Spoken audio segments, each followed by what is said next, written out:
Welcome everyone to my class and आज भी हम पिछले वाले डिस्कशन को कंटिन्यू करेंगे। Okay, so let's get started. Previous year का हमने 2022 का पेपर देखा था लास्ट टाइम, 2020 का हम इस बार पेपर को स्टडी करें। सो let's get started and pointer को मैं इन्वोक कर लेता हूँ, हाईलाइटर को, ताकि आप लोग को बता पाऊँ कि हम लोग तो जिस भी क्वेश्चन को मैं टिक कर रहा हूँ एज अ रूल और उसके करेक्ट ऑप्शन को टिक करूंगा, उसी क्वेश्चन पे आपको ध्यान देना है। जो लास्ट टिक्ड ऑप्शन है उसको इस पे आपको फोकस करना है एंड उसके जो करेक्ट ऑप्शन है उसको भी मैं टिक करूँ। सो let's get started. Question number 1, general English question. Select the correct indirect form of the given sentence. The teacher has said it is important to maintain personal hygiene. The teacher has said it is important. तो ये जो है has said है, ठीक है। तो teacher ने कहा है that it is important to maintain personal hygiene. The teacher has said that it is important to the teacher said that it is important to maintain personal. ये तो गलत हो गया क्योंकि इसमें has said को ही चेंज कर दिया। रिपोर्टिंग वर्ब को आप चेंज नहीं कर सकते। ऑप्शन ए गलत है। The teacher has said that it is important to maintain personal hygiene. The teacher said that it is important. Option C भी गलत है, ऑप्शन डी भी गलत है। ऑप्शन बी में ही खाली रिपोर्टिंग वर्ब को मेंटेन करके रखा गया, तो इसीलिए option B is the correct answer. Okay, so question number 2, select the most appropriate antonym of the given word. Barren. Barren मतलब बैरन का विलोम बताना। बैरन मतलब सूखा। सूखे का ऑपोजिट क्या होगा? फर्टाइल। फैलो, एम्प्टी, स्टेराइल, फ्रूटफुल। तो बैरन का ऑपोजिट क्या हो गया? फ्रूटफुल। फ्रूटफुल मतलब उपजाऊ और बैरन मतलब सूखा, तो दोनों आपस में एक दूसरे के विलोम हो। तो ये जो विलोम शब्द होते हैं ये हमारे एंटोनिम कहलाते हैं हिंदी में या इंग्लिश में, ठीक है। तो बैरन का जो एंटोनिम है, बैरन का जो विलोम है वो क्या है? Fruitful. Question number 3, fill in the blank with the most appropriate word. Fill in the blank with the most appropriate word. I dash an unopened letter lying on the mantelpiece. तो मैंने एक अनओपन लेटर के साथ क्या किया? Noticed, peered, watched, glanced. I noticed, मैंने notice किया, है ना। हम लोग बोलते हैं ना, मैंने एक अनओपन लेटर मैंटल पीस पे रखा हुआ था, किसी जगह पे रखा हुआ था, उसको मैंने नोटिस, ठीक है। तो आई नोटिस्ड। इसके बाद question 4, select the most appropriate option to substitute. तो ये जो अंडरलाइंड है इसके जगह में इसको सब्स्टिट्यूट करना। Do you deny that you have offered him a huge sum to impersonate you at the party last month? Do you deny that you offered him a huge sum to impersonate you? So that you have, so ये पूछ रहे हैं कि तुम क्या इनकार करते हो इस बात से कि तुमने दूसरे को किसी को पैसा दिया और अपनी जगह एक पार्टी में भेजा। तो इस बात को तुम इनकार करते हो? Do you deny? impersonate करना मतलब किसी दूसरे का भेष में बदल के, किसी दूसरे का भेष लेके जाना, impersonate करना, किसी दूसरे को रिप्रेजेंट करना, ठीक है, या दूसरे का जैसे लुक बना के किसी जगह में जाना, ठीक है, भेष बदल के जाना। So do you deny that you have offered him a huge sum to impersonate you at the party last month? So you have offered him, you were offered him तो नहीं होगा डेफिनेटली, बिकॉज आप किसी को offer करते हो। you were offered means आपको कोई ऑफर करता है, तो you have offered के जगह you were offered तो नहीं आएगा, you have offered भी नहीं आएगा, you offered। तो ये लास्ट मंथ में किया गया है, तो लास्ट मंथ में ये सिंपल पास्ट में रहेगा, ठीक है। तो you offered, correct answer is you offered। you had offered भी हो सकता था बट इन्होंने ऑप्शन नहीं दिया, तो इसलिए you offered पास्ट में ही रहेगा, या चाहे तो पास्ट सिंपल पास्ट या पास्ट परफेक्ट। तो you have offered रहेगा या you offered रहेगा या you had offered रहेगा। तो you had offered ऑप्शन नहीं है, तो answer is option D. Question 5, fill in the blank with the most appropriate word. She dashed her pearly white teeth in a broad smile. She उन्होंने अपने सुंदर सफेद चमकते हुए दांत एक स्माइल में दिखाए। She flashed her pearly, she flamed, she sparkled, she glowed. तो glowed तो नहीं होगा, and she sparkled भी नहीं होगा। She flashed, flash मतलब दिखाया, उस broad smile में ये करके उसने अपना दांत दिखाया और उसको flashed। Given below 6 sentences out of which A and F are in the correct position, ठीक है। तो A और F correct position, question number 6 पे आ जाएंगे हम लोग। A और F करेक्ट पोजीशन में है और B C D को अरेंज करना। तो A क्या है? Folk tales offer lots of advice. Folk tales offer lot of advice, ठीक है। लास्ट सेंटेंस क्या है? The advice thus conveyed is don't judge by a book by its cover, ठीक है। सो ऑप्शन ए जो है वो ये है कि नीति कहानियां जो होती हैं वो जो है वो बहुत सारी एडवाइस देती हैं, और लास्ट सेंटेंस क्या है कि किसी भी किताब को उसके कवर से जज मत करो, ठीक है। तो ये दोनों फिक्स सेंटेंस है। अब बी सी डी को हमें अरेंज करना, बी सी डी ई को। तो देखते हैं बी क्या है? Most of them deliver the message clearly. C क्या है? The reason was that he was not properly dressed. D क्या है? There is a story of Birbal not being allowed to attend the king's free lunch. E क्या है? This happened despite his high intellectual abilities. ठीक है, तो definitely D, ए के बाद okay, ए के बाद डेफिनेटली बी आना चाहिए। ये तो समझ में आ रहा है, बिकॉज बी जो है वो फोकटेल्स के बारे में ही बात कर रहा है। अब फिर हम स्पेसिफिक फोकटेल में आएंगे, तो स्पेसिफिक फोकटेल किस में है? डी में, ठीक है। और बीरबल, कि बीरबल को राजा का भोज नहीं अटेंड करने दिया। और उसके बाद क्या क्या ऑप्शन आएगा? सी आ सकता है, ठीक है। तो ऑप्शंस में देखिए, पहले ऑप्शंस देखेंगे हम लोग, अपना गैस नहीं लगाएंगे, पहले ऑप्शन देखेंगे। ऑप्शन में देखिए बी और सी ऑप्शंस तो इनकरेक्ट हैं, बिकॉज सबसे पहले सेंटेंस जो है ए के बाद बी ही आएगा, क्योंकि बी जो है वो एक जनरल कमेंट के बारे में, स्पेसिफिक्स के बारे में हम बाद में बात करते हैं। पहले जनरल चीज, पहले भूमिका बताते हैं, फिर फोक टेल्स जो नीति कहानियां जो मतलब लोक व्यवहार की कहानियां जो होती हैं, उस वो जो है वो बहुत सारी एडवाइस देती हैं। और बी में क्या है कि वो मैसेज को क्लियरली कन्वे करती है, ठीक है। तो ए और बी, ए के बाद बी ही आएगा, तो इसलिए ऑप्शन ए और ऑप्शन डी ही सही हो सकते हैं। बी और सी सही, बी और सी एलिमिनेट हो गए, बचा ऑप्शन ए और ऑप्शन डी, ठीक है। तो ऑप्शन ए में क्या है? ऑप्शन ए में ए बी डी, और ऑप्शन डी में क्या है? A B C. तो ए बी के बाद देख लेते हैं कि क्या आएगा। ए बी के बाद सी तो नहीं आ सकता, ए बी के बाद डी ही आएगा। तो correct answer is, because D में सी जो है वो डी के ऊपर डिपेंडेंट है, तो सी पहले नहीं आ सकता, पहले डी आ। सी जो है वो बीरबल क्यों नहीं जा पाया उसके बारे में, डी है कि बीरबल जा नहीं पाया, तो डी पहले आएगा फिर सी आएगा, इसलिए A B D C E F, ठीक है। करेक्ट, हाइलाइटर नहीं मिल रहा है मुझे यहाँ। तो correct answer is option A B D C E F. A B D option rule out हो गया, क्यों? क्योंकि सी जो है वो डी से पहले। Next question, identify the segment that contains grammatical error. Sentence का वो पोर्शन जिसमें एरर है, जिसमें ग्रामेटिकली जो सही नहीं है, उसको पॉइंट आउट करना। सेंटेंस क्या है? I won't hold you up for so very long as you are busy. So very long, for very long, so very long जो है वो गलत। Correct answer is option C. Question 8, select the most appropriate option to substitute the underline segment. Underline जो segment है उसको substitute करना है। Neither my, ये जो underlined है उसकी जगह में हम और क्या लिख सकते हैं वो देखना है। Neither my sister nor me was keen to attend the concert. Neither my sister, neither के साथ nor तो और तो नहीं आएगा, ठीक है। तो neither my sister nor me was, neither my sister nor I was, ठीक है। तो I, me के साथ me was attend to, me के बाद क्या आ रहा है? was, me के साथ was नहीं आता, I के साथ was आता है, ठीक है। हम दोनों में से, तो कहना चाह रहा है कि मैं और मेरी बहन, हम दोनों में से ही कॉन्सर्ट कोई जाना नहीं चाहता। तो neither me, neither I nor my sister, या neither my sister nor I was attend, क्योंकि आई के साथ हमारा वॉज आगे, वॉज कीन है ना, तो वॉज कीन जो है वो सिंपल पास्ट है, ठीक है। तो सिंपल पास्ट जो है उसके साथ हमेशा मी नहीं आएगा कभी भी, आई वॉज कीन। Neither my sister nor I was keen to attend the concert. Question 8 का आज से क्या हो गया? B. Question 9. Select the correct direct form. So indirect को direct में convert करना. Tom said that he would paint the fence himself. Options. Tom is saying I will paint the. और Tom is saying तो गलत होगा क्योंकि reporting verb भी change हो गया. Tom said he would paint the fence, ये भी गलत है. Tom said he had painted, ये भी गलत है. Tom said I will paint, ये सही.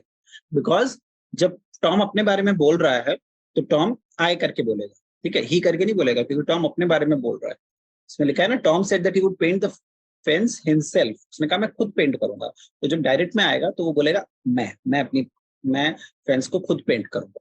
तो इसीलिए correct answer is option D. Sorry friends, highlighter नहीं मिल रहा है इसीलिए दिक्कत हो रही है। So next question, question 10, select the correct active form of the given sentence. Anything would have been permitted by Alice Bennett, ठीक है, anything would have been permitted by Alice. तो इसका एक्टिव फॉर्म बताना है। Alice Bennett could have, anything would have been permitted, तो would जो है active और पैसिव में सेम ही रहता है, ठीक है। तो इसीलिए ऑप्शन बी जो है, बी और डी रूल आउट हो गए। ए और सी में देखना है, Alice Bennett would have permitted anything, Alice Bennett would permit anything, ठीक है। तो जब एक्टिव से पैसिव में जाता है तो वुड हैव बीन परमिटेड, ये पास्ट परफेक्ट है। तो पास्ट परफेक्ट जब एक्टिव से पैसिव में जाता है तो क्या होता है कि वुड हैव परमिटेड, ये पास्ट परफेक्ट है, राइट। तो पास्ट परफेक्ट जो जब पैसिव में जाता है तो उसमें बीन जुड़ जाता है, ठीक है, और जब पैसिव से एक्टिव में आएगा तो बीन हट जाएगा। तो वुड हैव बीन क्या हो जाएगा? Would have permitted. तो correct answer is option A, ठीक है। और ऑप्शन बी और डी तो होंगे नहीं क्योंकि इसमें वुड को ही हटा दिया है। वुड जो है एक्टिव और पैसिव में सेम रहता है, हटता नहीं। तो एक्टिव में रहेगा तो पैसिव में भी रहेगा, पैसिव में रहेगा तो एक्टिव में भी रहेगा। ऑप्शन बी और ऑप्शन डी तो गलत हो गए, और सी जो है वो इसलिए गलत है क्योंकि सी जो है उसका टेंस चेंज कर दे रहा है। सी जो है वो ये सिंपल पास्ट कर दे रहा है, जबकि वुड हैव बीन परमिटेड जो है पास्ट परफेक्ट है। आप देखिए एक्टिव पैसिव का जो स्ट्रक्चर है उसमें देखिए पास्ट परफेक्ट में बीन आता है, तो पास्ट परफेक्ट करने के लिए वुड हैव परमिटेड ही होना पड़ेगा, वुड परमिट नहीं हो सकता। ठीक है, तो वुड परमिट इवन फ्यूचर के लिए भी हम यूज कर सकते हैं। ठीक है, और जब हम बोलेंगे वुड हैव परमिटेड एनीथिंग, ये पास्ट परफेक्ट है, इसीलिए करेक्ट आंसर इज ऑप्शन ए। उसके बाद next question 11, fill in the blank with the most appropriate word. He seems to have no dash of keeping his promise. Retention, attention, rejection, intention. Why? Because वो कह रहे हैं कि उसको कोई अपना वादा रखने का उसकी कोई मंशा नहीं, ना वादा निभाने की उसकी कोई मंशा नहीं। मंशा मतलब intention. Next question, select the most appropriate antonym of the given word. Emulate, emulate मतलब किसी चीज को फॉलो करना है, किसी चीज का अनुयायी बनना है, किसी चीज का अवलंबन करना है या किसी को फॉलो करना। तो एम्यूलेट का फॉलो का हमें विलोम शब्द बताना है। विलोम शब्द क्या है? Neglect, imitate, protect, extract. तो एम्यूलेट का ऑपोजिट होगा निग्लेक्ट, मतलब किसी को फॉलो करना और किसी को निग्लेक्ट करना। करेक्ट आंसर इज ऑप्शन ए। ये दोनों आपस में विलोम हो गए ना, निग्लेक्ट किसी को फॉलो करना और किसी को निग्लेक्ट करना। निग्लेक्ट मतलब ध्यान नहीं देना, और एम्यूलेट मतलब किसी को ध्यान देके उसको ध्यानपूर्वक फॉलो करना। तो उसका ऑपोजिट, एम्यूलेट का ऑपोजिट क्या हो गया? Neglect. Identify the sentence that contains, question 30. Identify the segment that contains grammatical error. The warriors reluctantly withdrawn their weapons and peace prevailed. Reluctantly withdrawn नहीं, have reluctantly withdrawn होगा, और या फिर reluctantly, have reluctantly भी नहीं हो सकता क्योंकि उसके बाद past आ रहा है। तो past से पहले या तो past या तो withdrawn की जगह, withdrawn क्या है? withdrawn जो है present perfect है, present perfect नहीं आएगा, पास्ट, क्योंकि उसके बाद पास्ट आ रहा है। प्रिवेल्ड, वॉरियर्स ने, जो योद्धा थे, उन्होंने अपने अस्त्र वापस ले लिए और शांति छा गई। प्रिवेल्ड मतलब छा गई, तो ये पास्ट है, पास्ट के पहले प्रेजेंट नहीं आएगा। पास्ट, शांति बाद में छाई, उससे पहले उन्होंने किया, तो इसका मतलब जब शांति अगर छाने वाला काम जो है पास्ट में, तो उससे पहले वाला काम तो या तो पास्ट परफेक्ट होगा और या सिंपल पास्ट होगा। तो the warriors had reluctantly withdrawn या तो होगा, और या फिर रिलक्टेंटली विड्रू। ठीक है, तो देखते हैं। द वॉरियर्स में तो कोई गलती नहीं है, एंड पीस प्रिवेल्ड में भी कोई गलती नहीं, देयर वेपन्स में भी कोई गलती नहीं, गलती हमारे वर्ब में, रिलक्टेंटली विड्रॉन में गलती। ठीक है, क्योंकि वो प्रेजेंट को पास्ट के पहले रख रहे हैं, कि गलत। Correct answer is option C. So select the correct active form of the given sentence. Active passive से एक्टिव में कन्वर्ट करना। The excitement aroused by the murder, the excitement aroused by the murder was soon forgotten by people. ठीक है, इसका active बनाना है। was soon forgotten, was forgotten मतलब ये कौन सा टेंस है? was forgotten, had been forgotten। ठीक है, was forgotten is more like ये हमारा है सिंपल पास्ट, was forgotten है ना, forgotten और was उसके साथ आ रहा है, इसका मतलब ये सिंपल पास्ट है। सिंपल पास्ट प्रेजेंट में कन्वर्ट होता है तो क्या होता है? was हट जाता है और वर्ब का सिंपल पास्ट फॉर्म आ जाता है। तो the people soon forgot the excitement aroused by the mob. People soon forgot the excitement. Correct answer is option C. Next question, question 15. Select the most appropriate option. तो ये जो underline वाला portion है, इसको 15th question में इसको substitute करना। What a fine piece of workmanship this is, he exclaimed। ठीक है, तो these are तो नहीं होगा, it is this ये भी नहीं होगा, is there। What a fine piece of workmanship is there। What a fine piece of workmanship it is, ये भी it is this भी नहीं होगा। What a fine piece of workmanship these are, ये भी नहीं होगा क्योंकि ये सिंगुलर है और these are जो है प्लूरल है। और option C, what a fine piece of workmanship is there। तो इसमें तीनों, इसमें ये करेक्ट सेंटेंस करेक्ट है, और इन तीनों में से किसी भी ऑप्शन की जरूरत नहीं है क्योंकि वो सेंटेंस परफेक्ट है, उसमें कोई मिस्टेक नहीं है सेंटेंस। तो इसीलिए correct answer is option D. Question 16। Okay, so question 16, select the appropriate synonym. Synonym मतलब समानार्थी। ठीक है, समानार्थी शब्द है डिटेन। डिटेन मतलब किसी को रख लेना। तो एडवांस, कन्फाइन, असिस्ट, परमिट। तो correct answer is option C. Detain मतलब किसी को कन्फाइन कर लेना, किसी को बंदी बना लेना। Question 17, select the correct direct form of the given sentence. Ishmael told his mother that someone had come to see her that day. इश्मेल ने अपनी माँ को बताया कि कोई उसे उस दिन देखने आया था। ठीक है, सो टोल्ड जो है वो क्या हो जाता है?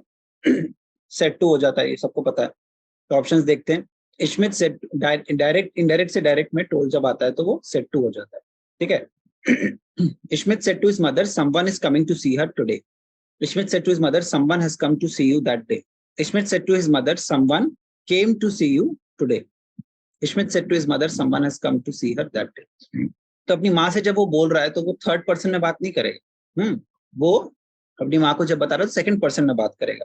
तो ऑप्शन ए, ऑप्शन डी दोनों गलत होगा. ऑप्शन बी और सी में सेकंड पर्सन यूज हुआ है. और दैट डे जो है वो जब इनडायरेक्ट से डायरेक्ट में आएगा तो क्या हो जाएगा, टुडे. तो correct answer is option C. Question 18.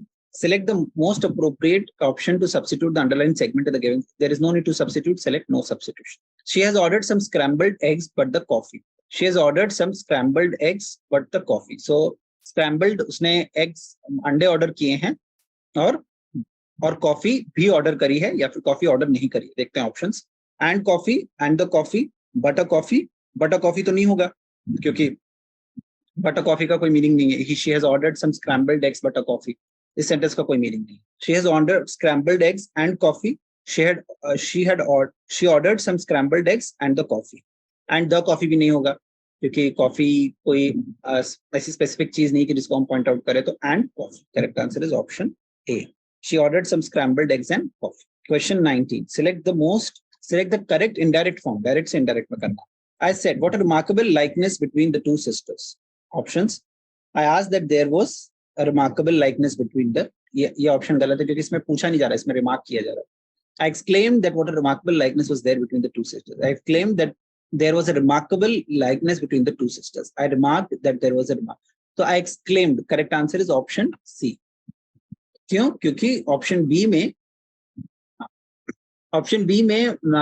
Option C में तो गलत है बिकॉज वो एक्सक्लेम वर्ब एक्सक्लेम ही यूज होगा, रिमार्क वर्ब नहीं यूज होगा. एक्सक्लेम मतलब वो आश्चर्यचकित हो गया. आश्चर्यचकित मतलब क्योंकि उसमें देखिए आप पीछे क्वेश्चन में देखिए एक्सक्लेमेशन मार्क लगा है. क्वेश्चन 19 में जो डायरेक्ट दिया हुआ है इसमें एक्सक्लेमेशन मार्क लगा. एक्सक्लेमेशन मार्क मतलब एक्सक्लेम करना. तो ए और डी तो ऐसे ही रूल आउट हो गए. बी और सी में बस डिफरेंस इतना है कि जब आप एक्सक्लेम करते हैं व्हाट रिमार्केबल लाइकनेस है ना, ये ठीक है. बट जब आप नॉर्मल सेंटेंस लिखते हैं तब आप दैट वाटर रिमार्केबल लाइकनेस से नहीं लिखेंगे. That there was a remarkable, जब उसको रिपोर्ट कर रहे हैं तब आप वाटर करके नहीं लिखेंगे, लिखेंगे there was a remarkable likeness. ठीक है.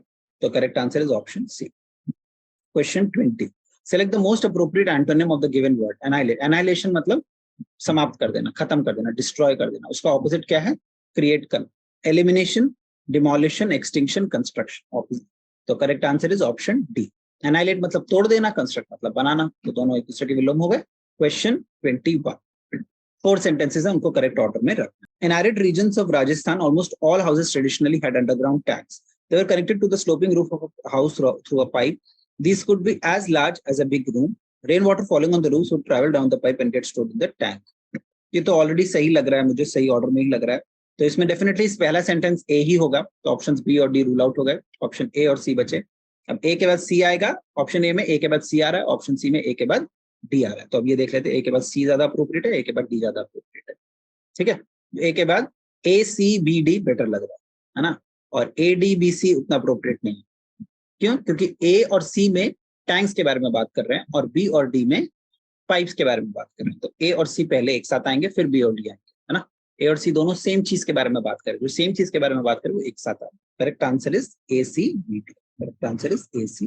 Question 22. Identify the segment that contains correct grammatical error. Question 22. There were floral decorations from display in the city. नहीं, there were floral decorations from the city in display. इसमें लिखा है मतलब शहर से कुछ floral decorations आए थे और उनको डिस्प्ले पे लगाया गया. तो there were some floral decorations from the city in display. तो there were तो गलत नहीं है. In the city में प्रॉब्लम है. Floral decorations from display. There were और floral decorations में तो कुछ प्रॉब्लम नहीं है. From display in the city. So ये दोनों में ही मिस्टेक है. There were floral decorations there were floral decorations. ये सेंटेंस क्वेश्चन कुछ बहुत अजीब सा लग रहा है. There were floral decorations from display in the city. So ideally मेरे according it should be from the city in display. There were floral decorations from the city. शहर से floral decorations आए थे और डिस्प्ले में लगाए गए थे. But whether they are trying to ask something else, let us see. There were floral decorations from, अच्छा, for display. Okay. तो floral अच्छा, इसका meaning from the city in display नहीं है. इसका meaning है there were floral decorations for display in the city. For display, मतलब display के लिए शहर में लगाए गए थे फ्लोरल डेकोरेशंस, ठीक है, शहर से नहीं, शहर में लगाए गए थे फॉर डिस्प्ले, फॉर फ्रॉम नहीं, तो correct answer is option D. उसके बाद question 23, given below are 4 sentences, उनका करेक्ट ऑर्डर बताना है। At 70 only one weighted to be summoned by God, when he was dead, what would his wife do? They had lived in each other's company since they were children. The shopkeeper had said Muni was 70. तो it seems that सबसे पहले D, option D आएगा, because D जो है, A B और सी जो है वो किसी व्यक्ति के बारे में बात कर रहे हैं, और डी जो है वो इंट्रोडक्शन दे रहा है, जो ऑप्शन डी जो है वो इंट्रोडक्शन दे रहा है कि the shopkeeper had said Muni was 70, shop दुकानदार ने बताया कि मुनी जो है 70 साल का था। तो सबसे पहले इंट्रोड्यूस करना है कि उसकी एज कितनी है, तभी तो हम फिर ऑप्शन ए बी में सी में जाएंगे, क्योंकि ऑप्शन ए बी सी 70 साल में क्या होता है उसके बारे में, तो सबसे पहले ऑप्शन डी आएगा। डी के बाद इसका मतलब ऑप्शन सी और डी जो है वो रूल आउट हो गए, ऑप्शन ए और ऑप्शन बी बचे। ऑप्शन ए और ऑप्शन बी में डी ए आ रहा है, और ऑप्शन ए में क्या आ रहा है, डी सी।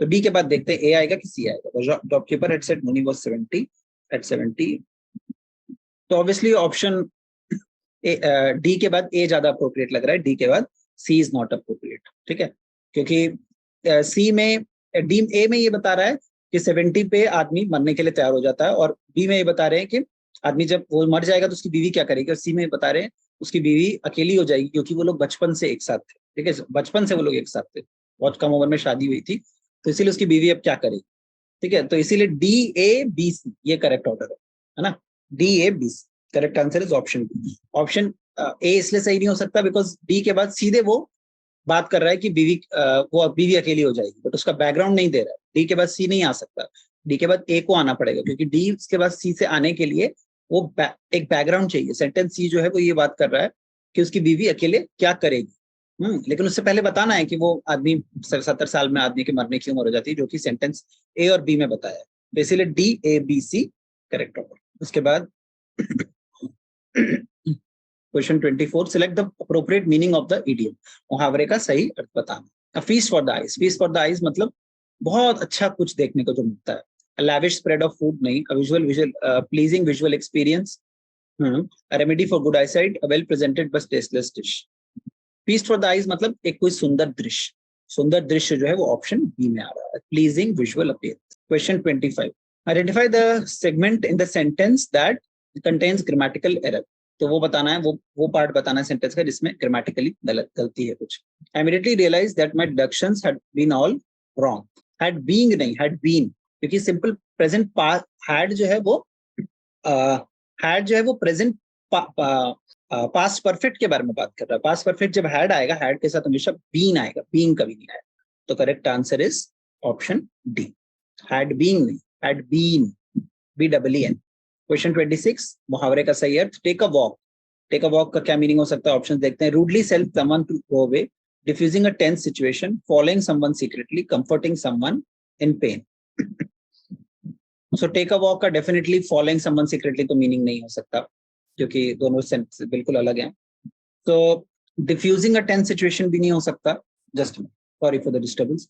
सो या हम कहाँ पे थे, idiom take a walk, take a walk का मीनिंग देख रहे थे, तो rudely cell someone to go away, defusing a tense situation नहीं हो सकता बिकॉज वो वॉक से रिलेटेड नहीं है, फॉलोइंग समवन सीक्रेटली भी नहीं हो सकता, और कंफर्टिंग समवन इन पेन भी नहीं हो सकता। टेक अ वॉक का मतलब होता है कि एक सैर कराइए, जाइए एक सैर कराइए, इसका मतलब आप ये नहीं कहना चाहते उस आदमी से कि तुम चले जाओ, आप ये कहना चाहते हैं कि आप इनडायरेक्टली बोल रहे हैं कि जाओ सैर करके, that means correct answer is option A, rudely cell someone to go away.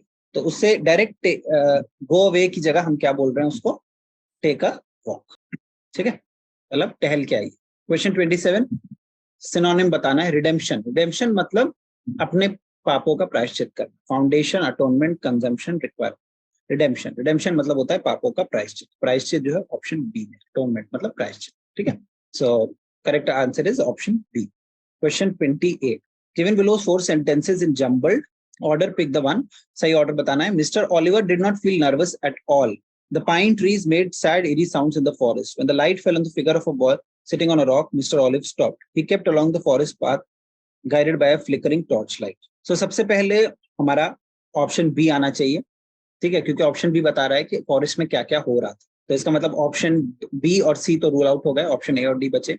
B के बाद ए, ऑप्शन ए आ रहा है या ऑप्शन डी आ रहा है, ये देखना पड़ेगा।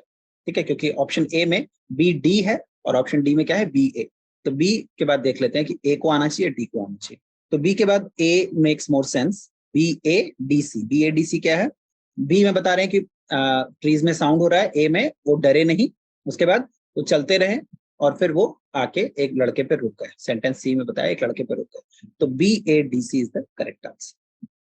Correct answer of 28 is option D, B, A, D, C. Question number 29, select the correct passive form of the given sentence. So, passive form बताना है question 29 में। The receptionist had informed us about the point. Had informed us. ठीक है, तो had informed us जो है, had किस में आता है, ये एक past perfect tense है। ठीक है, तो इसका जो पैसिव है वो क्या हो जाएगा, उसमें बीन जुड़ जाएगा, had been।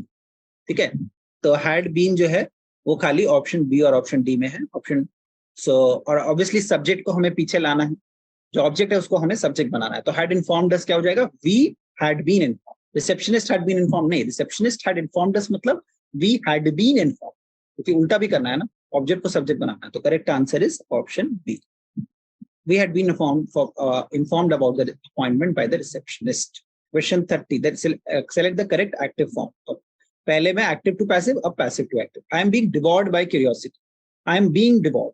तो जब आपने रूल्स में पढ़ा था, जब पैसिव से एक्टिव में जाएंगे और ये प्रेजेंट कंटिन्यूअस टेंस है, प्रेजेंट कंटिन्यूअस में बीइंग हट जाएगा, है ना। और एम जो है वो इज, एम जो है वो या तो एम रहेगा या इज में कन्वर्ट हो जाएगा। इज डिवॉर्ड, और डिवॉर्ड प्रेजेंट कंटिन्यूअस टेंस है, तो उसका प्रेजेंट कंटिन्यूअस फॉर्म क्या होगा, पैसिव से एक्टिव में जाने पे उसका प्रेजेंट कंटिन्यूअस फॉर्म दोबारा से आ जाएगा। प्रेजेंट कंटिन्यूअस फॉर्म क्या होता है, devouring. Curiosity is devouring me, curiosity is devouring me, I am being devoured by curiosity. या devouring, curiosity is devouring me, I am being devoured by curiosity. ठीक है, मतलब जो एक जिज्ञासा जो है वो मुझे खाई जा रही, मुझे जिज्ञासा के द्वारा खाया जा रहा है, जिज्ञासा मुझे खाई जा रही। Curiosity is devouring me.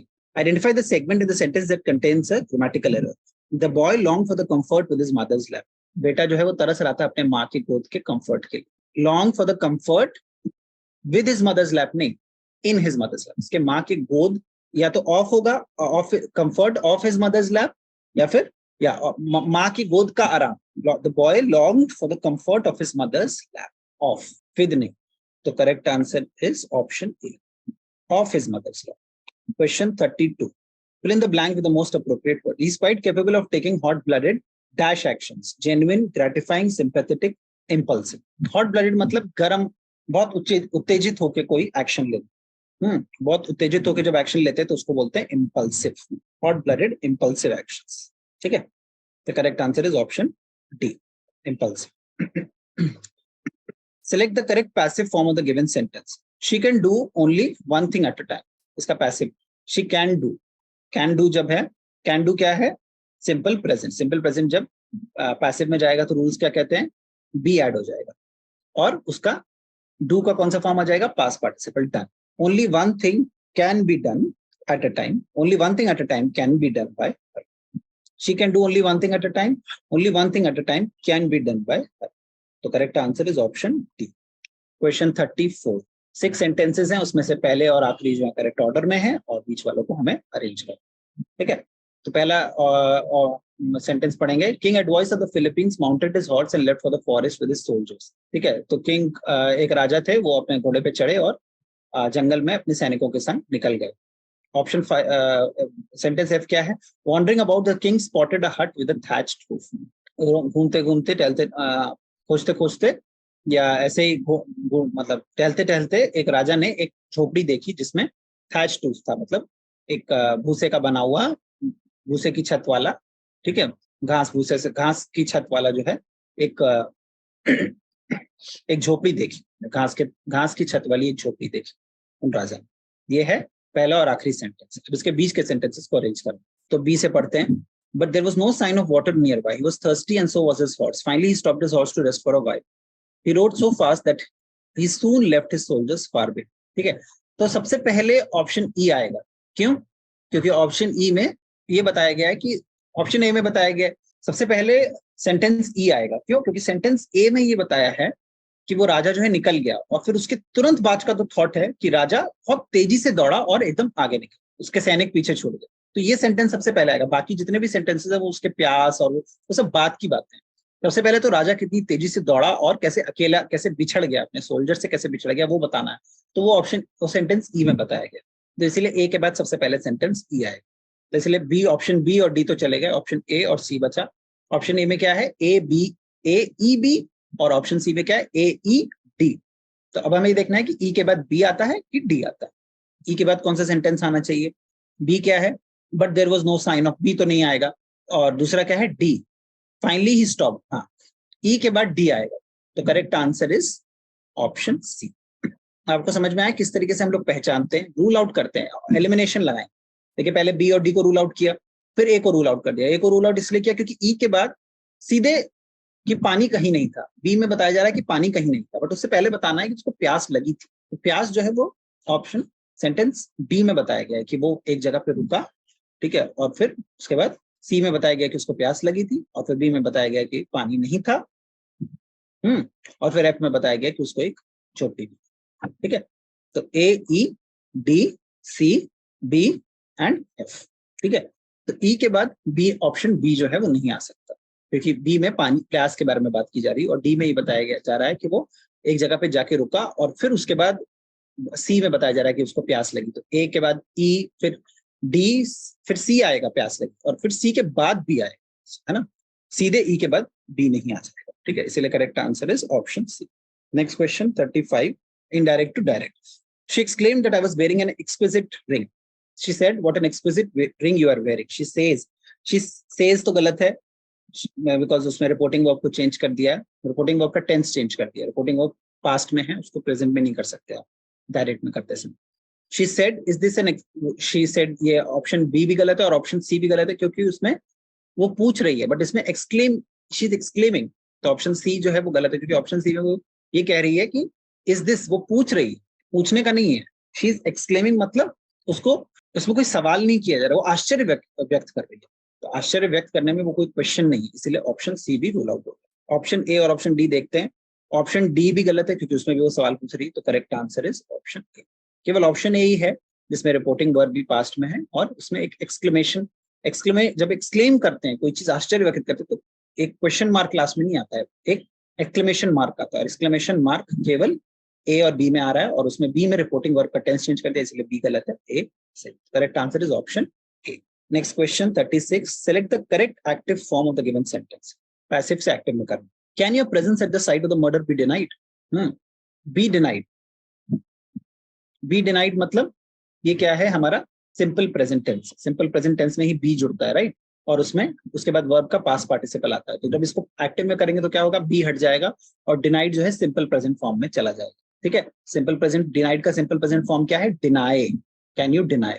तो can you deny your presence at the site of the murder. और कैन जो है वो मॉडल वर्ब है, मॉडल वर्ब चेंज नहीं। तो correct answer is option. Next question, question 37, select the idiom. Idiom का correct मुहावरे का सही अर्थ बताना है। Go the extra mile. Go the extra mile का मतलब होता है कि कुछ एक्स्ट्रा कर, कुछ एक एक्स्ट्रा कुछ ऐसा करना जिससे और ज्यादा सफलता, लोगों को एक खुशी हो। ठीक है, take a longer route in a journey, over achieve the targets, make more effort than expected, lose the way in a foreign country. Lose the way तो नहीं होगा, ऑप्शन ए भी नहीं होगा, ऑप्शन बी और ऑप्शन सी में से हम लोग को सिलेक्ट करना है। Over achieve the targets, make more effort than is expected.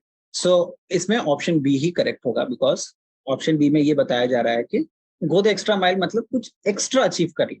तो ओवर अचीव द टारगेट्स, है ना, मतलब कुछ एक्स्ट्रा अचीव करना, जितना तुम्हें बताया गया उससे ज्यादा अचीव करना, और वो मीनिंग केवल ऑप्शन बी में आ रहा है। Correct answer is option B. Question 38, select the correct passive form of the given sentence. Light a candle in the memory of the brave martyrs. इसको पैसिव में लेके जाना। ठीक है, सो ये एक ऑर्डर वाला सेंटेंस है। सो ऑर्डर वाले सेंटेंसेस कैसे हो जाएंगे? लेट के साथ शुरू होते हैं। ठीक है, लाइट अ कैंडल मतलब एक ऑर्डर दे रहे हैं, तो ऑर्डर जो है जब पैसिव में जाएगा तो किससे स्टार्ट होगा? Let. Let a candle be lit in the memory of the brave. इसीलिए correct answer is option A. और ऑप्शन बी सी डी क्यों गलत हो गए? Because a candle will be lighted, a candle is lit, a candle has been lit, ये तीनों गलत है, बिकॉज इसमें ऑर्डर की बात हो रही है। ऑर्डर जो सेंटेंसेस है वो हमेशा लेट से शुरू होते हैं passive. Let a candle be lit in the memory of the brave। Question 39, identify the segment that contains grammatical error. तो I wondered why both the wife of why both the wife of Lord Easton had left him। why both wives of Lord Easton had left, दोनों मतलब eastern की जो दो पत्नियां थी दोनों क्यों उनको छोड़ के चले गए, मुझे समझ में नहीं आ रहा। I wonder why both wives of या both the wives of Lord Easton had left। ठीक है, ऑफ लॉर्ड ईस्टन तो गलत नहीं है, आई वंडर्ड why भी गलत नहीं है, had left him ये गलत नहीं है, both the wife जो है उसमें एरर, both the wives दो है ना, तो इसलिए वाइफ नहीं होगा, वाइव्स। ठीक है, WIVES, इसलिए correct answer is option D. Option D में जो फ्रेज दिया है उसमें गलती, बाकी सारे ऑप्शन को जो फ्रेजेस है सही। Question 40, select the most appropriate synonym. समानार्थी बताना है। डिस्टिंक्ट मतलब एकदम अलग। तो सिमिलर तो नहीं होगा, इंडेफिनिट भी नहीं होगा, वेग भी नहीं होगा। ठीक है, correct answer is option C. Distinct मतलब एकदम साफ दिखता है, अनमिस्टेकेबल, मतलब उसमें कोई गलती नहीं हो सकती, एकदम clear, that is very clear. ठीक है, तो correct answer is option C. Question 41, select the most appropriate synonym. Rapt मतलब एकदम फोकस के साथ और एकदम ध्यानपूर्वक। Upset, absorb, unhappy, trouble. Correct answer is option C, because उसमें अब्सॉर्ब मतलब एकदम, रैप मतलब एकदम उसमें डूबे हुए हैं, अब्सॉर्ब भी मतलब होता है एकदम डूबे हुए। तो correct answer is option C. 42, identify the segment that contains grammatical error। I was fully convinced that she did not believe a word of what I had said। I was fully convinced that she did not believe a word of that I had said। of that नहीं, of what I had said। तो correct answer is option D. I was fully convinced, मुझे पूरे तरीके से, मुझे अच्छे तरीके से पता था कि उसको मेरी बात, मेरा कहा हुआ, उसको मैंने जो बोला उसका कुछ भी उसको विश्वास नहीं।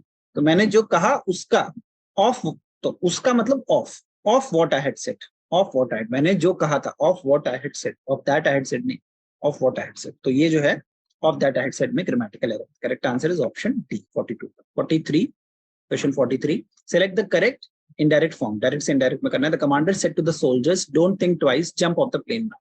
The commander ordered the soldiers not to think twice and jump off the plane then। ordered the soldiers don't think twice, ये गलत है। the commander ordered the soldiers that don't think twice and, ये भी गलत है। order, जब order होता है तो उसके साथ हमेशा to आएगा, तो ऑप्शन बी और सी गलत है क्योंकि उसमें कंजंक्शन गलत यूज हो रहा है, टू कंजंक्शन आएगा। the commander ordered the soldiers to not think twice and to jump off the plane now। now भी गलत है क्योंकि जब now जब indirect में चेंज होता है तो वो then हो जाता है। तो correct answer is option. Question 44, select the most appropriate antonym of the word। antonym मतलब विलोम शब्द, विपरीतार्थ। तो डाइल्यूट मतलब हल्का, हल्का का ऑपोजिट क्या होगा, स्ट्रॉन्ग। हल्का करना, डाइल्यूट मतलब हल्का करना, हल्का करने का ऑपोजिट क्या होगा, और स्ट्रॉन्ग करना, स्ट्रॉन्ग मतलब strengthen. Option A is the correct answer. Question 45, select the correct indirect form of the given sentence। Direct से इनडायरेक्ट में करना है। You said to me I slept well last night। You told me that you had slept well the previous night, ये सही है। You told me that you slept well the previous night। You said to me, अच्छा you said to me जो है वो you told में आ जाएगा, तो ऑप्शन सी और डी तो गलत है। ऑप्शन ए और बी में ऑप्शन बी गलत है। क्यों?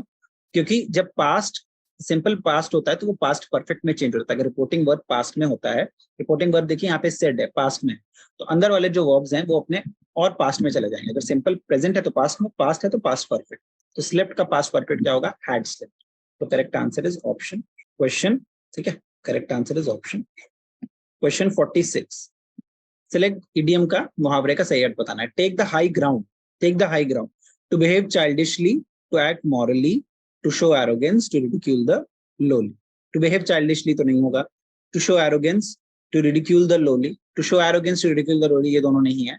Correct answer is option B, ठीक है, ऑप्शन बी करेक्ट आंसर है। Why? Because take the high ground का मतलब होता है कि अपने ईमान पे टिके रहो। गलत मतलब जो वैल्यूज हैं, जो तुम्हारे संस्कार हैं, उसको मत बिगाड़ो, उस पर अडिग रहो। ठीक है, तो अडिग रहना मतलब टू एक्ट मॉरल, है ना, मतलब गलत काम मत करो। टेक द हाई ग्राउंड मतलब गलत काम मत करो, टू एक्ट मॉरली का भी यही मतलब। तो correct answer is option 46। 47, select the most appropriate meaning of the given idiom. Keep a lid on, keep a lid on मतलब किसी चीज को चेक करना। Keep the change, keep up the good work, keep a record of something, keep emotions under. So keep a lid on का मतलब होता है कि अपने इमोशंस को कंट्रोल करो, रोक के रखो। जैसे हम लोग ढक्कन लगाते हैं, लिड मतलब ढक्कन, कंट्रोल करने के लिए, वेपर को कंट्रोल, ऐसे इमोशंस को कंट्रोल करने के लिए एक मुहावरा है, keep a lid on yourself. मतलब keep a lid on your emotions, मतलब एक कवर रखो, उसको अपने इमोशंस को कंट्रोल करके रखो। तो करेक्ट आंसर ऑफ क्वेश्चन 47 का correct answer is option D. Question 48, ये कुछ सेंटेंसेस हैं, इनको करेक्ट ऑर्डर में देना है, और ए और एफ जो है वो ऑलरेडी करेक्ट पोजीशन पे। तो पहले ए और एफ को पढ़ेंगे, फिर बी सी डी को पढ़ेंगे। Young Brahmin came forward and bowed to the king. एक जवान ब्राह्मण जो है वो राजा के सामने आया और झुका, अपना सिर झुका के प्रणाम किया। फिर ऑप्शन सेंटेंस एफ क्या है? देन ही स्ट्रंग द बो evoking a thunderous applause from the crowd. Option F में बताया कि उसने अपनी धनुष की टंकार लगाई और बहुत तेज सारे जितने भी ऑडियंस थी, जितने भी वहां पे राजा महाराजा उपस्थित थे और जितने उनके वजीर और जितने मंत्री थे, सबने बहुत जोर से ताली बजाई। ठीक है, तो ये एक ब्राह्मण की कथा है। अब देखते हैं बीच में क्या सेंटेंसेस आ रहे हैं, उसका क्या करेक्ट ऑर्डर है। बी से पढ़ेंगे, सेंटेंस बी से, he gripped the bow and looked at the princess with a smile, his arms were powerful and did not seem to belong to a Brahmin, he was tall, dark with broad shoulders, they were certainly those of a warrior. तो A के बाद, तो A के बाद सबसे पहले सी को आना चाहिए, राइट? क्योंकि नहीं, हाँ, यस। तो सी देखिए, सी और डी में उसकी विशेषता बताई जाए, तो ए के बाद या तो सी आएगा या डी आएगा। ठीक है, तो ऑप्शन ए और ऑप्शन सी तो रूल आउट हो गए, ऑप्शन बी और ऑप्शन डी में हमें सिलेक्ट करना है। ए के बाद कौन सा आएगा, सी आएगा कि डी आएगा? ठीक है, तो ए के बाद डी लुक्स मोर अप्रोप्रिएट, क्योंकि डी में बताया जा रहा है कि वो लंबे कद का था और उसके चौड़े कंधे थे, और सी में क्या बताया जा रहा है कि वो उसकी भुजाएं बहुत शक्तिशाली थी। तो ए डी सी, ठीक है, और जो उसकी भुजाएं थी वो एक क्षत्रिय की हो सकती, ब्राह्मण की नहीं हो सकती। ठीक है, तो ऑप्शन फिर ए के बाद डी के बाद सी के बाद ई में बताया कि उसकी भुजाएं एक क्षत्रिय की हैं, एक ब्राह्मण की नहीं। ठीक है, फिर उसके बाद कौन सा सेंटेंस आएगा? डी। एक ही सेंटेंस बचा है, तो करेक्ट सेंटेंसेस का करेक्ट ऑर्डर क्या हो गया? ए के बाद डी, डी में बताया वो लंबा है, सी में बताया है कि उसकी भुजाएं जो हैं वो बहुत शक्तिशाली हैं, फिर ई में कि वो ब्राह्मण की, सी में ही बोल दिया कि वो ब्राह्मण की हैं, ब्राह्मण की नहीं हो सकती, और सेंटेंस ई में क्या बोला है कि वो एक क्षत्रिय की ही हो सकती। तो सी के बाद ई आएगा, फिर ई के बाद, तो correct order is A D C E F, A D C E D F, sorry, A D C E D F. तो correct answer is option B. Question 49, select the correct direct form of the given sentence. He asked me if I was not thinking of investing then. ठीक है, he asked me, that means he said to me में कोई ना कोई question रहेगा, options देखते हैं। Are you not thinking of investing now? Are you thinking of investing then? Haven't you thought? So haven't you तो नहीं आएगा, because haven't you thought of investing then तो नहीं होगा। ऑप्शन बी और ऑप्शन सी जो है वो गलत है, बिकॉज उसमें देन को यूज किया, बट डायरेक्ट में, अगर इनडायरेक्ट में देन होता है तो वो डायरेक्ट में क्या होता है? नाउ। ऑप्शन ए और ऑप्शन डी में से, एक्सक्यूज मी, ऑप्शन ए और ऑप्शन डी में से सिलेक्ट करना है। He said to me, are you not thinking of investing now? He said to me, have you thought of investing? तो negative sentence है, right? तो नेगेटिव सेंटेंस में not रहना चाहिए, इसलिए correct answer is option A. Question number 50, select the correct, so 49 का correct answer is option A. Question 50, passive, active से passive में कन्वर्ट करना। She is cooking up stories so that she can escape punishment. तो she is cooking up को जब passive में करेंगे तो क्या हो जाएगा? बीइंग आ जाएगा, बीइंग, BEING। तो BEING जो है वो खाली ऑप्शन सी में, correct answer is option C. Present continuous है ना, प्रेजेंट कंटिन्यूअस से पैसिव में जाएगा तो आप लोग स्ट्रक्चर में देखिए क्या आ जाता है, BEING, stories are being cooked up by her so that punishment can be escaped। ठीक है, सो 50th का correct answer is option C. तो आज अभी हम यहाँ तक ही डिस्कस करेंगे, बिकॉज ऑलरेडी हमारा 1 आवर ऑलमोस्ट खत्म हो गया है, एंड ऑल्सो लाइक हम इसको बहुत लंबा नहीं खींचेंगे, will split it up into 2 parts. आज हमने क्वेश्चन नंबर 50 तक किया है, अब इसके बाद हम 51 ऑनवर्ड्स हम 51 to 100 लेके जाएंगे, जैसे हमने 2022 के पेपर में किया था। ओके, सो मैं यहीं पे शेयरिंग को स्टॉप करूंगा, and I would request everyone to focus on this paper discussion, क्योंकि बहुत इंपॉर्टेंट है, इसी से हमें एक रास्ता मिलेगा आगे जाने के लिए। ठीक है, so thanks everyone for attending this class, and thank you for your patience. Thanks.